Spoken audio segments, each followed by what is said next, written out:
Shalom, amadas mujeres estudiosas y practicantes de la Torah. Gracias te doy al Eterno por cada una de vosotras, que le ha placido llevaros al conocimiento de su Torah y añadiros al pueblo de Israel, junto conmigo, claro. Bueno, con el permiso del cielo, bajo la autoridad de mi rabino, el doctor Dan Ben Abraham, y su esposa, la Rabanit Yehudí, y también de mi esposo, el Rab Kefas Patrón, sobre ellos sea el salón. Comenzamos la parasá y el comentario de Balak. Se encuentra en Números Bamidbar, números 22:2 al 25:9. Su Haftará correspondiente se encuentra en Miqueas 5:6 al 6:8. Y el código real en Yohanan, Juan 13:1 al 14:31. Comienzo dando Baruch atah Adonai Eloheinu melech haolam, asher kishanu bemisbotav veshivanu al divrei Torah. Bendito eres tú, Señor nuestro Dios, Rey del universo, que nos santificas con tus mandamientos y nos has ordenado el estudio de tu sagrada Torah. Tengo aquí de fondo los pajaritos que Hashem puso aquí en mi ventana esta tarde y también se están gozando juntamente conmigo y con vosotras en el estudio de la Torah. Qué melodía más hermosa tenemos esta tarde. Y comenzamos y dice, y Balak, hijo de Zippor, vio todo lo que había hecho Israel al Emorita. Bueno, así concluye la semana pasada y empieza esta. ¿Por qué? Porque Israel había conquistado dos reinos muy poderosos, el rey de Sihón y el reino de Og, que estaban en la frontera de la tierra de Canaán. Digamos que eran los dos reyes poderosos que guardaban la entrada a la tierra de los cananitas. Y al vencerlos, los israelitas, entonces Balak, que era otro rey, pues vio todo lo que había hecho Israel al Emorita y, claro, y tuvo, que dice, y se atemorizó Moab, que era Balak, era rey de Moab. Y se atemorizó Moab en gran manera a causa del pueblo, porque era numeroso, y Moab estaba perturbado con motivo de los hijos de Israel.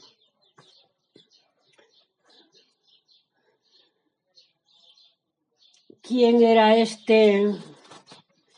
Dice la Torá, empieza diciéndonos que Balak, hijo de Zippor, vio.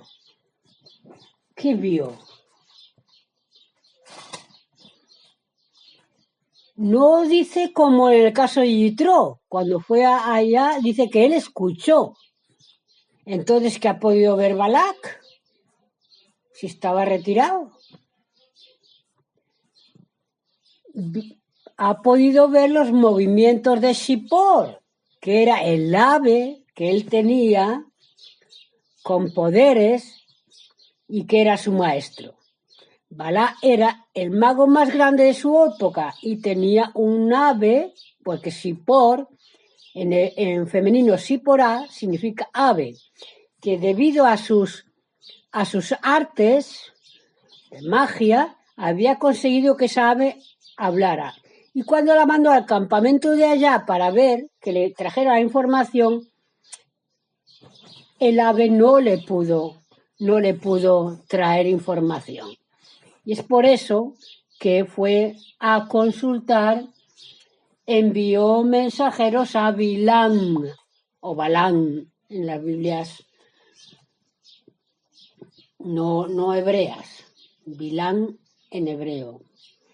La palabra Balak y Bilam en hebreo forma la palabra Bilbul, que significa mezcla. Una mezcla de sus artes Balac, pero no tenía la que tenía Balaam. Por lo tanto, al unirse los dos, hacían una mezcla de las artes que cada uno poseía. ¿Quién era Balaam o Bilán en hebreo? Bilán era el nieto de Labán. ¿Os acordáis quién era Labán? Allá donde fue Jacob, el hijo de Betuel, el hermano de Risca o Rebeca. Ese era Labán. Pues Bilán se cree que era nieto de este Labán. Y según el Zohar, es el que enseñó las ciencias ocultas de la brujería. La brujería, claro, aramea. Por lo tanto, a Bilán lo encontramos en Egipto también, convertido en un consejero del faraón. ¿Junto con quién? Con Yitro y con Jod, o Iyob en hebreo, incitando al faraón a matar al pequeño Mosé y todos los varones, citando o aconsejando, de matar a los varones israelitas al nacer. Ya sabemos que Yitro, cuando oyó lo que Hashem había hecho ahí en el Sinaí con el pueblo de Israel, creyó. Y también sabemos que Jod, o Iyob en hebreo, también salió de allá, de ser un consejero del faraón, y tuvo su encuentro con Hashem, fue probado y salió con grandes recompensas, salió aprobado, por lo tanto, y bendecido. No así este hombre que estamos estudiando, Bilam. Se le considera entonces los padres de la brujería aramea, ¿no? A Balán, a Labán y a Bilán, o Balán, el profeta. ¿Cómo podemos entender este profeta Bilán que habla palabra del Eterno y luego le vemos sus actos no correctos delante del Eterno? Tenemos que tener un cuidado con este personaje, porque si lo estudiamos bien, entenderemos. En un principio vamos a ver la persona de Bilán, parece contener elementos contradictorios, ¿verdad? Un hecho tal no es raro en sí mismo, mucho menos imposible. Personas que tienen elementos contradictorios, se llaman bipolares, en fin. No es sino en la mala literatura donde los hombres aparecen bajo un ángulo único, catalogados o separados en buenos y malos. Pero la realidad es otra, completamente. Y no hay de todo en cada uno. No hay todo bueno y todo malo. Hay de todo en cada uno, cada persona. En efecto, Bilán no es el amigo de Israel, pero pertenece a ese linaje humano del cual forman parte Malquisedec, Iob y Yitro, quienes desde la primera época de la humanidad, y tal vez paralelamente a Abraham, o por lo menos a continuación, han reconocido la verdad y la realidad del Dios único. Esto es el caso de Bilán, pero en cuyas circunstancias este reconocimiento de Dios no estaba acompañado de la bondad, del carácter y la perfecta moralidad del comportamiento de Bilán, porque precisamente este reconocimiento de Dios no había recibido su reafirmación y orientación con la revelación del Sinaí. que es lo mismo que decir por el compromiso con la Torá y los misbot, o los mandamientos. Bilán, en todo lo complejo de su personalidad, es un excelente ejemplo de la necesidad de hacer pasar el conocimiento de Dios por el canal purificador del mandamiento de Dios. Una cosa es conocer a Dios y tienes que pasar ese conocimiento que crees que tienes de Dios, porque Dios te habla, porque Dios te dice, lo tienes que pasar por el mandamiento de Dios. Este era el caso de Bilán, que tenían la necesidad de hacer pasar el conocimiento de Dios por el canal purificador del mandamiento de Dios, al ser profeta, para que pueda actuar efectivamente sobre el carácter del hombre. Bilán conocía a Dios, pero esto no le impide consagrarse a un culto idólatra. Fijaros, qué controversia, ¿verdad? Conocía a Dios, por eso dice, pudo decir yo, te conocía, yo te conocía, pero ahora mis ojos te ven. Esto le pasaba a Bilán. Creía que conocía a Dios, pero se consagraba a los cultos idólatras. Sus instintos todavía no han recibido la huella de la disciplina que proporciona solamente la Torá revelada. Bilán conocía a Dios, pero esto no parece incitarlo a seguir espontáneamente el orden de Dios. La enseñanza de Sinaí, con su llamado a la libre sumisión, lo sitúa fuera de los Sadiquín. Con toda su profecía, con ser profeta, según, entre comillas, cuidado, Bilán cree en Dios, pero no es un sadik. Con esta enseñanza de la personalidad de Bilán, por eso dice el Eterno, examinar a los profetas. Una profecía tiene que estar de acuerdo con la Torá. Y vamos a seguir. Entonces, hemos dicho que envió en el 5 mensajeros Balá a Bilán, hijo de Beor, que vivía en Petorá, que está junto al río Éfrates, en tierra de los hijos de su pueblo, para llamarle diciendo, he aquí un pueblo que acaba de salir de Egipto. He aquí que ha tapado la vista de la tierra y está sentado enfrente de mí. Quiere decir que vio que se extendía en el valle, en la tierra, en grande extensión, o sea, era un pueblo muy numeroso. Y le dice, ahora pues ruego te vengas y me maldigas a este pueblo, porque es más fuerte que yo. Quizás así prevaleceré y podremos batirle, y lograré arrojarlo del país. Porque sé que aquel que tú bendijeres es bendito, y aquel que tú maldijeres será bendito. O sea, que Balac, para derrotar a ese pueblo que él veía, que ya había derrotado a los dos reyes gigantes y muy poderosos, él entendió que tenía que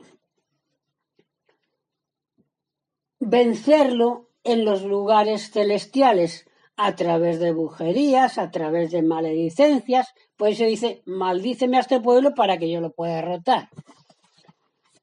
Y ya seguimos. Y fueron, pues, 7 los ancianos de Moab y los ancianos de Midian con el precio del conjuro en sus manos, con la paga, para que lo maldijera, y llegando donde estaba Bilán, le refirieron las palabras de Balac.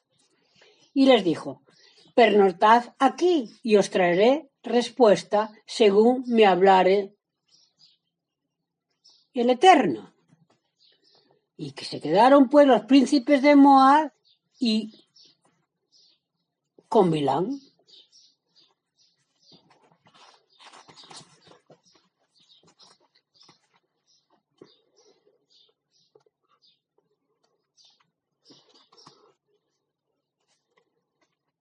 ¿Qué nos da a entender aquí? Dice quedar, preguntad aquí y os traeré respuestas según me hable Adonai.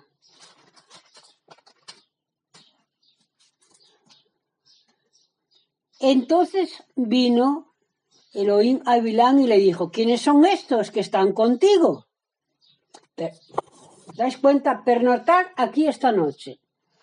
Bilam recibía la manifestación profética, según él, por la noche, en la noche.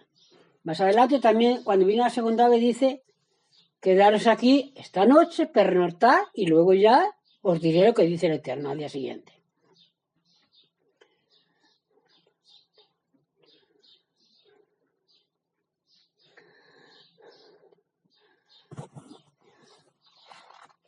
Por lo tanto, Bilam los invitó a pasar la noche, ya que la inspiración profética solo residía en él de noche. Lo mismo que todos los profetas de las naciones del mundo. Por ejemplo, Labán, el suegro de Jacob, en Génesis 31:24, dice, pero Elohim se le había aparecido a Aramí, que es Labán, en un sueño de noche. Y Abimelech, cuando el tema de Isaac, también dice, y vino Elohim a Abimelech en el sueño de la noche. A los profetas de las naciones, Elohim se les revela de modo encubierto, o vedado, oscuro, semejante a una cita clandestina con una concubina, para que lo podamos entender.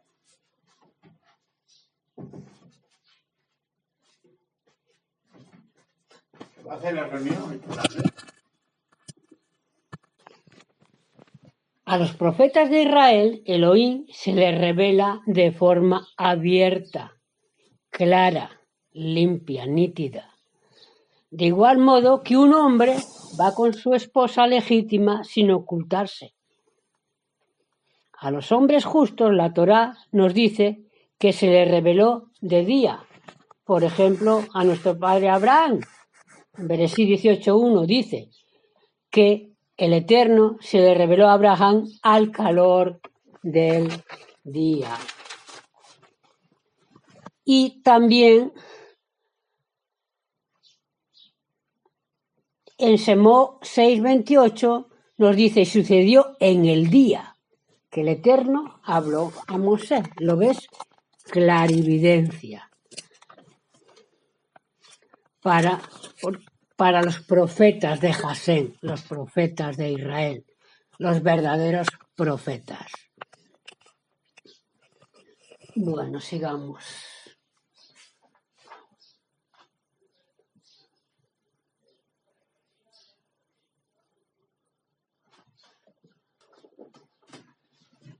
Ya seguimos en el 9. Pero vino Elohim a Bilam y dijo, ¿quiénes son estos hombres que están contigo en la noche, no? Y contestó Bilam a Elohim, a Dios, Balac, hijo de Zippor, rey de Moab, los envió a mí diciendo, he aquí el pueblo que ha salido de Egipto ha cubierto la tierra, la vista de la tierra. Ahora anda, maldícemelo, quizás podré querrear contra él y expulsarlo. Pero le dijo Elohim a Bilam, Adonai, mejor a Bilam, no irás con ellos, no maldecirás al pueblo porque bendito es Él. Entonces, ¿qué vemos aquí? Jasén se le revela al profeta Bilán y le dice a Bilán, vamos a decir a Bilán, no vayas con ellos.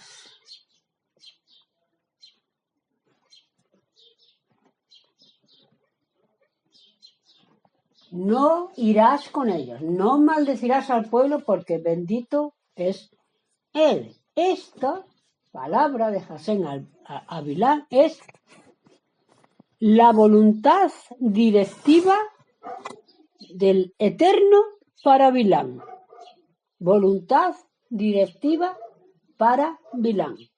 Y en esta palabra no irás con ellos y no los maldecirás. Tenía que haberse parado, aunque le dijo a los emisarios que no podía ir con ellos. Pero más adelante, cuando los envía nuevamente el rey Balac y los envía con más cantidad de riquezas, ofreciéndole mayor posición, entonces nuevamente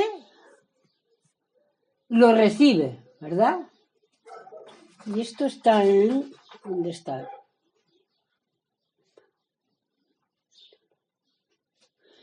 En el 15, 22:15, dice, volvió una vez más Balac a enviar ministros más numerosos y más distinguidos que aquellos. Llegaron a Bilán y le dijeron, así ha dicho Balac, hijo de Sipor. Hijo de Sipor quiere decir hijo de su maestro Sipor del ave. Porque un maestro, en este caso el ave, el alumno se le consideraba hijo.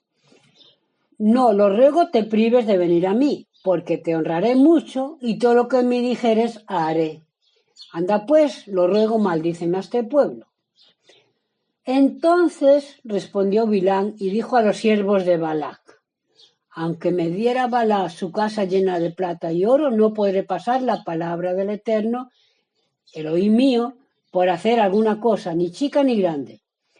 Pero ahora permanezcan, les ruego aquí también ustedes esta noche, que sabré lo que aumentará el Eterno a hablar conmigo. O sea, quedaros aquí, que voy a hablar otra vez al Eterno, que habéis venido con esta petición, y a ver si consigo que el Eterno cambie de opinión respecto a él con vosotros o no. Y entonces se levantó Bilán por la mañana ansioso.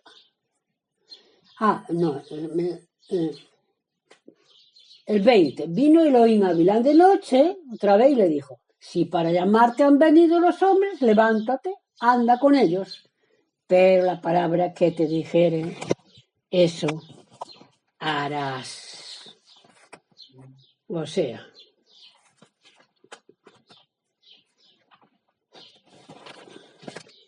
esta ya es la voluntad permisiva de Jasén. ¿Por qué? Porque la voluntad directiva ya te la he dicho la que era, que no vayas, pero sigues rogándome que quieres ir. Pues bueno.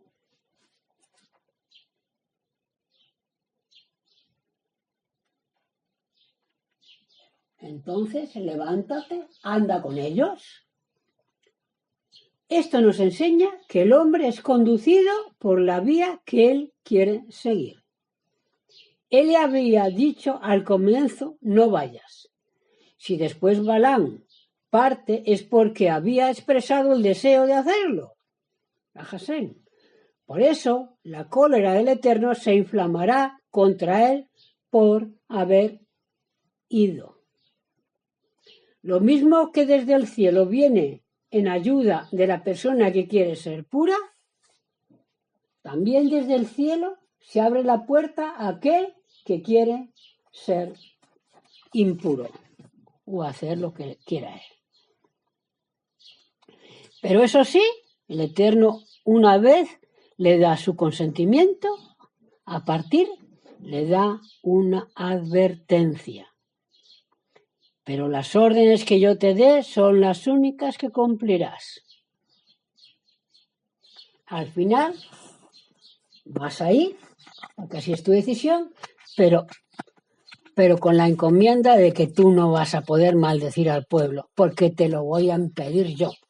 Aunque tú quieras, que de cierto lo que quería era maldecir al Eterno para cumplir su ego, su propósito, sus deseos, sus metas, sus ambiciones, como lo queramos llamar. Porque para eso se lo proporcionaba el rey Balac.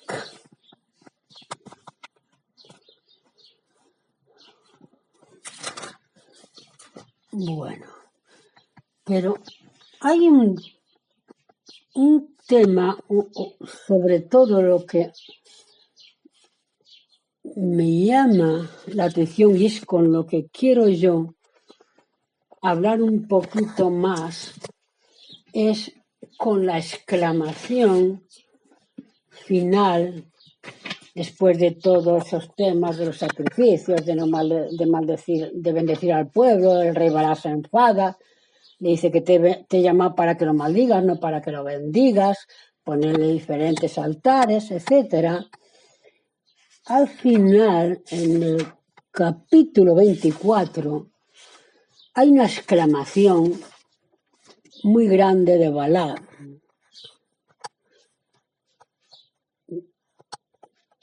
24:5, creo. Y dice: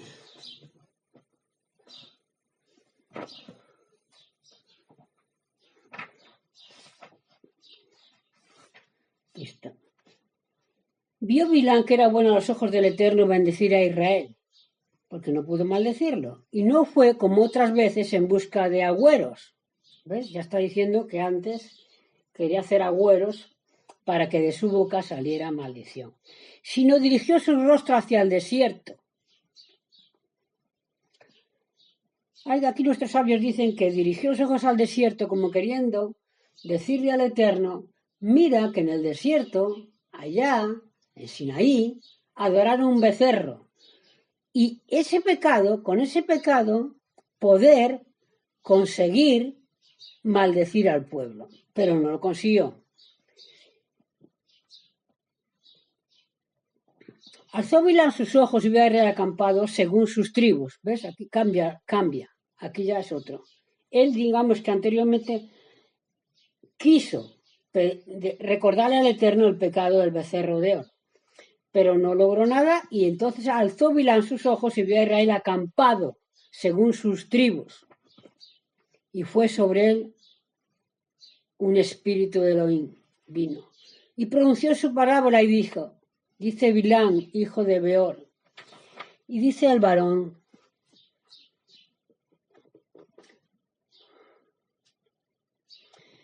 vamos al 5.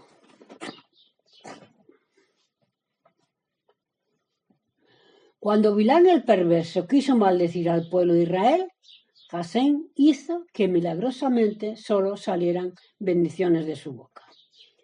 De esas bendiciones podemos deducir cuál es su verdadera intención. Cuán buenas o hermosas son tus tiendas, oh Jacob, tus moradas, Israel. Tus tiendas, tus casas, Jacob. A Jacob normalmente en este punto podríamos decirle quizás para nosotros que serían las mujeres hebreas que tenían un decoro en sus hogares, en ellas transmitido a sus hogares. Dice que las tiendas de los campamentos, de todos los campamentos, cada campamento se asentaba por sus tribus. Y las tiendas nunca estaban enfrente una de otra, sino que se desplazaba un poquito una de la otra para no ver desde la tienda de uno lo que pasaba en la tienda del otro. y había un recato, incluso en eso.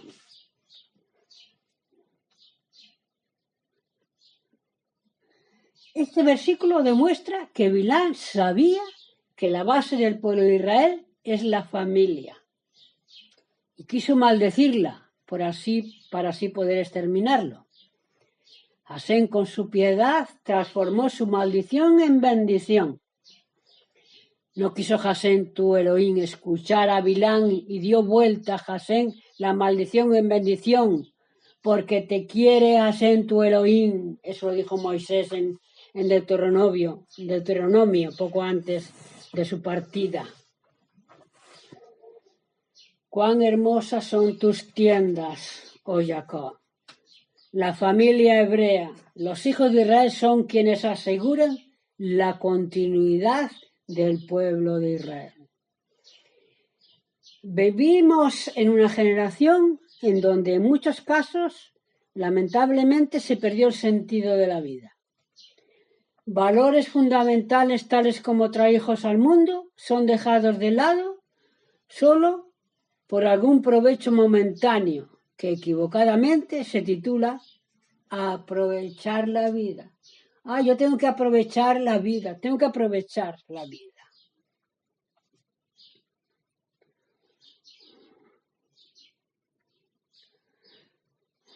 No sabemos valorar el mérito de recibir un hijo, un alma pura que Hasén deposita en nuestras manos para educarla en el camino que Elohim nos enseña.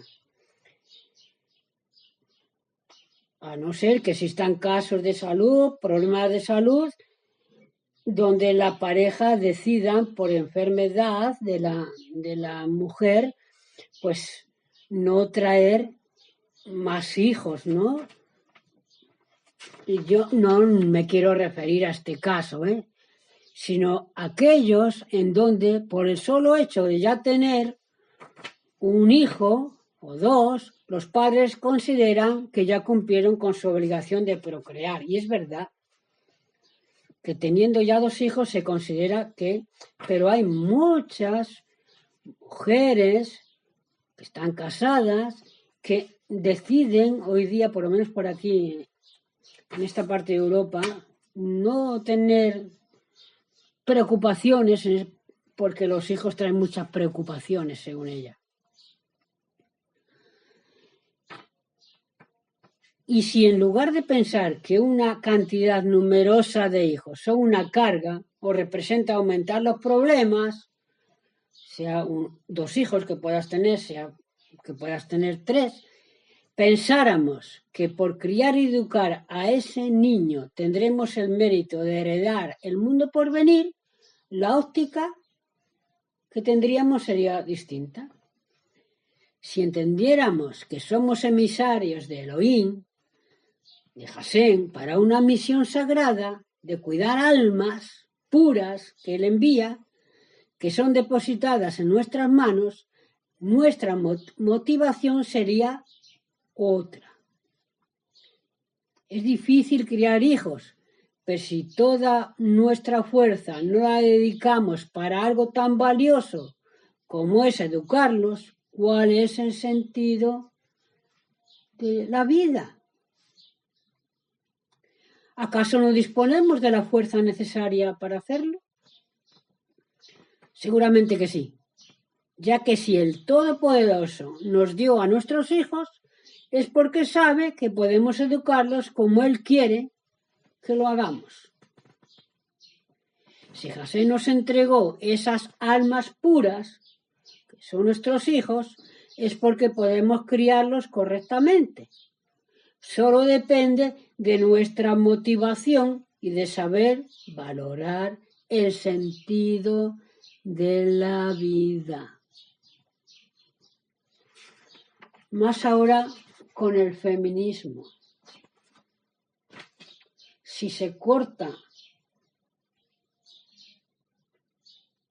el traer almas puras a este mundo, con las parejas homosexuales, lesbianas y todo ese tema, y también en los matrimonios se decide no traer descendencia porque se hace pesado o se hace fuerte, como dice en Latinoamérica, duro,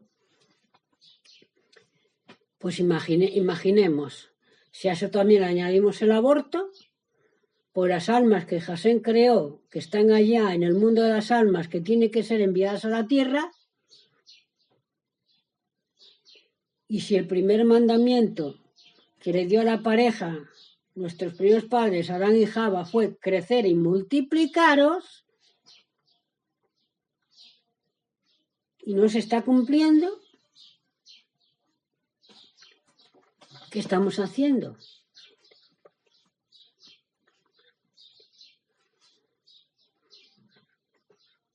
El rey David, en el Teilín 127 nos enseña: y aquí que los hijos son heredad del Eterno, son almas suyas que le envía a la tierra. Feliz es el hombre, también la mujer, que tiene su aljaba llena de ellos. No serán avergonzados cuando hablen de sus enemigos en las puertas. En algunos casos escuchamos cómo la mujer se queja por el trabajo que le lleva a ocuparse de sus hijos y reprocha a su marido que al estar fuera del hogar no participa de ese esfuerzo. Quizá que para ella sea un sacrificio. Esa mujer olvida que criar a los hijos no es solo un deber, sino que es su mérito por el que debe sentirse muy orgullosa. Debe comprender que cada vez que cambia el pañal de su bebé, le hace su papilla, lo lleva al colegio, lo educa, lo corrige, lo enseña, está cumpliendo uno de los preceptos más importantes que el Eterno tiene y le dio para ella. Todo su mundo venidero depende de sus hijos, porque es la primera o una de las primeras mandamientos que Hashem le da a la mujer. Todos deseamos obtener el mundo por venir, el Olam Jabá, pero debemos saber que el pasaje no es gratuito, sino que solo con el esfuerzo se encontrará la recompensa. Si a ti el Señor te da un hijo, esfuérzate, porque esa es tu misión en ese tiempo que Hashem te manda a concederte tener un hijo. Hazlo con alegría, hazlo con gozo, regocíjate, celébralo. Nunca los temas económicos pueden ser motivo para no traer hijos al mundo. El que da la vida da el sustento.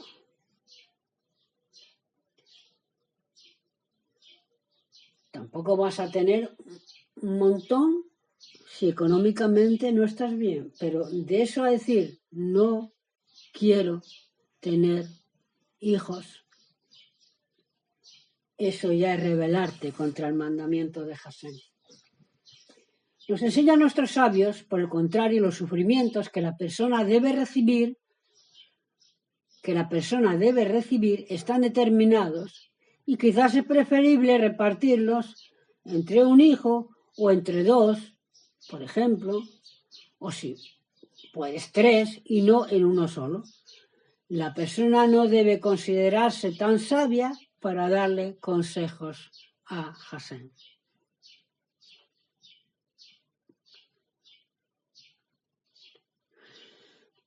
Este tema también nos lleva a aclarar el concepto de la Torá sobre un tema que ocupa al mundo desde mucho tiempo atrás, que también lo podemos incluir aquí, que es el aborto.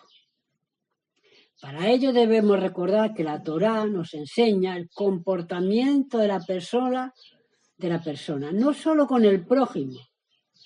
Espera un poquito y ya verás cómo se aclara esto mejor, lo podéis entender, sino con absolutamente todo lo que lo rodea, los animales, los vegetales e incluso lo inerte. miles de años antes de que el mundo reclamara por temas tales como la ecología y la calidad de vida, la Torá estipula el comportamiento humano al respecto. Dice en Devarim 20, si sitiares a una ciudad muchos días para combatir contra ella y tomarla, no destruyas sus árboles, asestando con el hacha, porque de ellos comerás y a ellos no cortarás. Este versículo se refiere a que incluso en el caso de una guerra, en donde se podría llegar a pensar que todo estaría permitido, la Torá reclama respeto y cuidado con los árboles que dan de comer a la persona y por lo tanto no pueden ser utilizados como elemento de combate. Ahora, ¿cuál es la relación de este tema con el aborto? Para encontrarla, debemos recordar una de las reglas necesarias para entender la Torá, que es ¿cuál? El Kal Vajomer, o sea, el razonamiento lógico. ¿En qué consiste el Kal Vajomer o razonamiento lógico? Voy a dar un ejemplo. En la Torá no está escrito en forma clara que existe una prohibición de golpear a un compañero, sino que se aprende de un razonamiento lógico.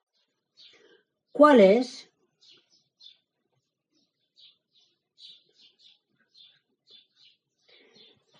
Dicen nuestros sabios que la Torá advirtió al Beidín, Tribunal de Justicia, que incluso en el caso de que un perverso debiera merecer un castigo que consistía en aquella época en recibir una cantidad determinada de latigazos, serían por ejemplo 40 latigazos, por una transgresión que había cometido, eso está en Torá, no tienen que decir los sabios, esto está en Torá, no se podía aumentar esa cantidad, sino que 39 veces lo golpearán, no más, vaya que hubieran contado mal y transgredieran la Torá por haber dado un golpe más. Por lo tanto, daban 39. Ahora podemos deducir el significado, el siguiente razonamiento. Si al perverso que merece un castigo no se lo puede golpear más de lo estipulado, con más razón que estará prohibido terminantemente golpear al prójimo. Ahora que hemos comprendido y entendido el concepto de Kal Vajomer, vamos a retomar al tema del aborto. Si la Torá detalla que no se puede destruir un árbol por el fruto que saldrá de él, ¿acaso se podrá premeditadamente impedir el nacimiento de un ser humano? El valor que un árbol posee es solo por la posibilidad de servir a la persona, que es la corona de la creación, ya que comerá del fruto o se deleitará con su sombra.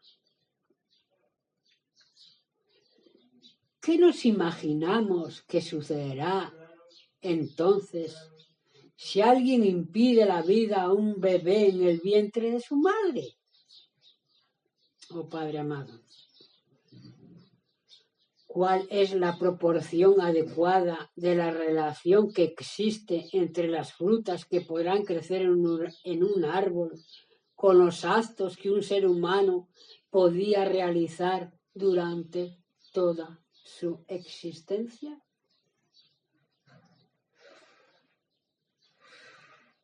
Con esta reflexión, ¿acaso la gravedad de permitir un aborto no está suficientemente explícita con este ejemplo de la Torá?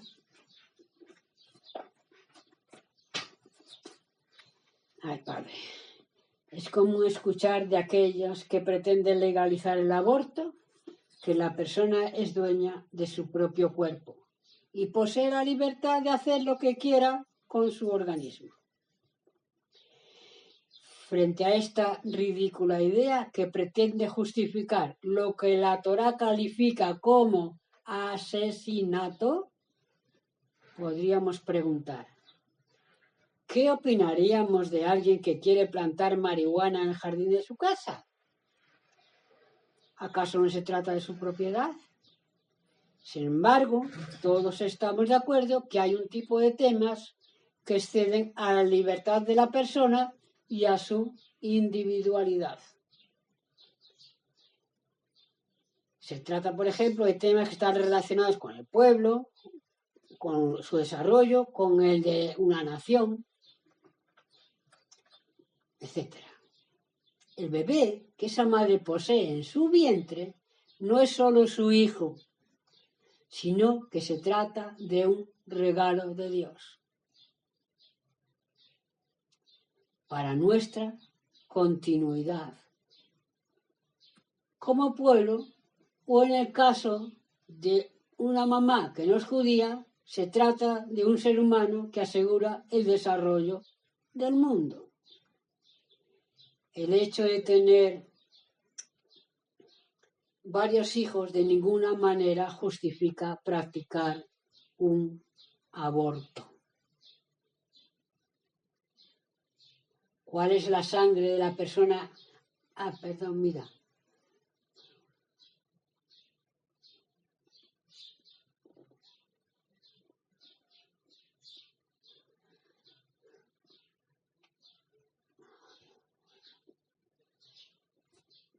En el Talmud de Sanedrín 57 titula como asesinato para toda la humanidad a quien actúa de esa forma.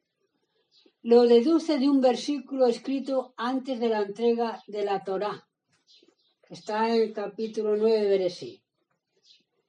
Y dice, quien derrama sangre de la persona, en la persona su sangre será vertida. ¿Cuál es la sangre de la persona que se encuentra en la misma persona? La respuesta es que se refiere al bebé en el vientre de su madre.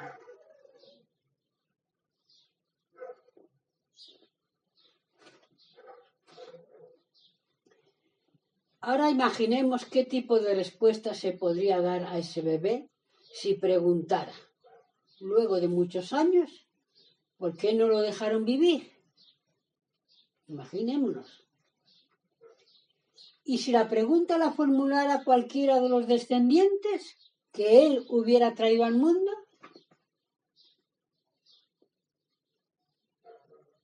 ¿se podría contestarles que la casa en donde vivían los padres era muy pequeña?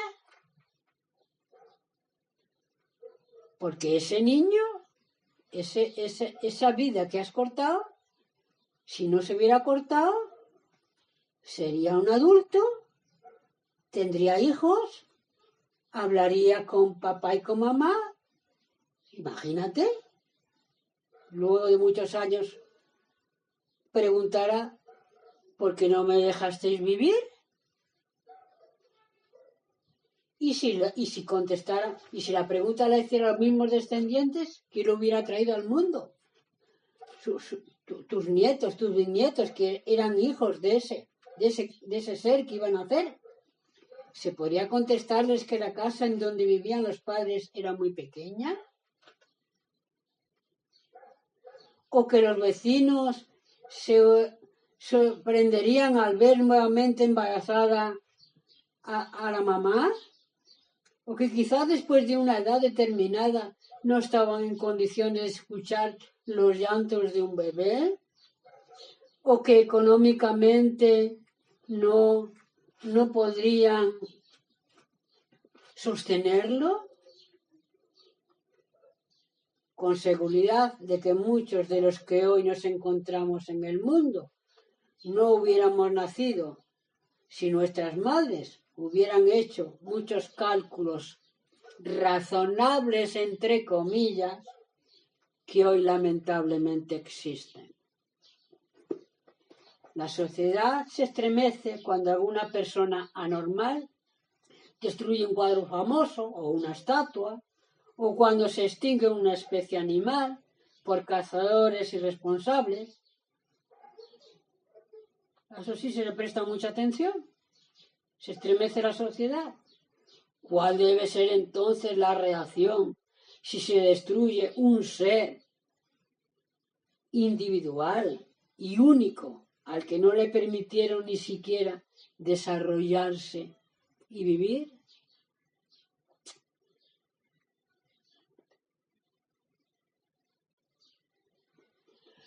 Lo que intento es transmitir en este comentario el mensaje de aprender a valorar la vida y a nuestros hijos. Ellos no son responsables. Si alguien tuvo un mal día de trabajo y no tienen por qué soportar el mal carácter de los padres. Es como escuchar a padres que preguntan por qué sus hijos se rebelan. Quizá la respuesta sea que en muchos casos los padres no supieron valorar lo que los hijos consideraban como una parte importante de la vida. ¿Cuántos niños tienen en su hogar todo tipo de juegos y entretenimientos, pero les falta tener a sus padres, que si bien existen físicamente, también están sumergidos en sus problemas particulares y no les brindan la atención que ellos desean y ansían? Si entendemos lo precioso que es un alma, nos preocuparemos de verdad por nuestros hijos. Haremos también tefilá, oración, y derramaremos lágrimas para que el Todopoderoso los cuide física y espiritualmente y nos ayude a nosotros a cuidarlos, educarlos y guiarlos. Y así tendremos la dicha de ver generaciones rectas y benditas en el camino de la Torá. Y los demás verán, como vio incluso Balá, cuán hermosas son tus tiendas, oh Jacob. Y tuvo que exclamar: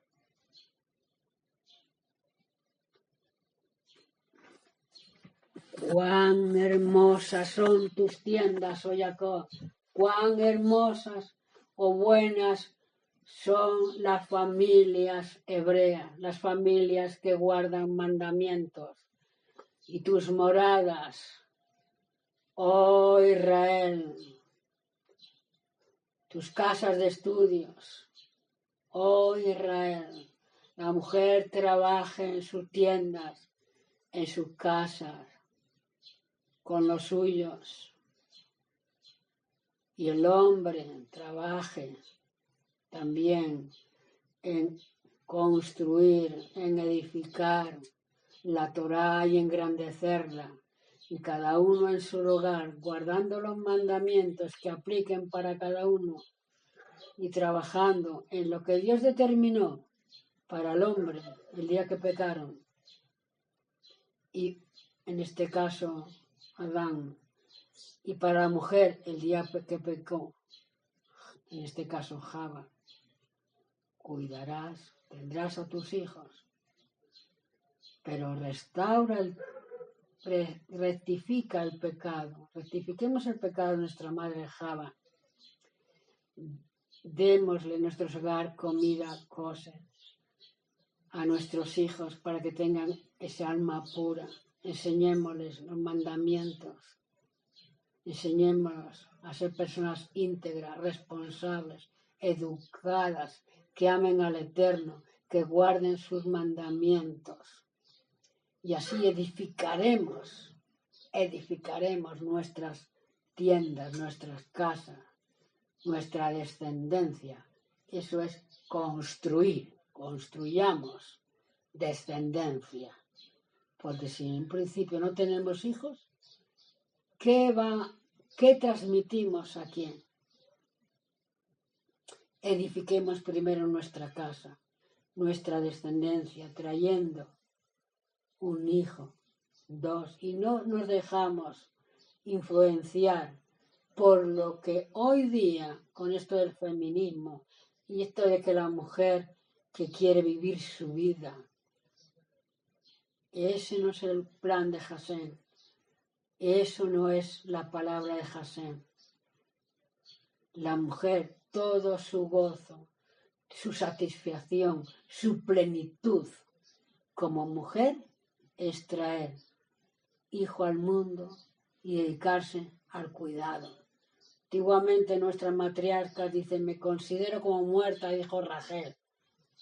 Una mujer como Sara, nuestra madre Rachel, nuestra madre Rivka, que no tenían hijos, se consideraban muertas en vida. ¿Por qué? Porque no habían cumplido el propósito que Hashem dictó como mujeres que eran. Así debemos verlo nosotros. Así que Baruch Hashem por todo, por esta enseñanza. No nos dejemos guiar por esta corriente que hay, que va en contra de la Torá, que no se sujetan ni al Creador ni a su palabra. Sigamos adelante con la encomienda que nos ha sido dada, llenas de satisfacción, de gozo, de bendición, de suprema alegría, y veremos a los nuestros y estaremos con ellos todos juntos en el Olam Jabá. Shalom, shalom, amadas para todas.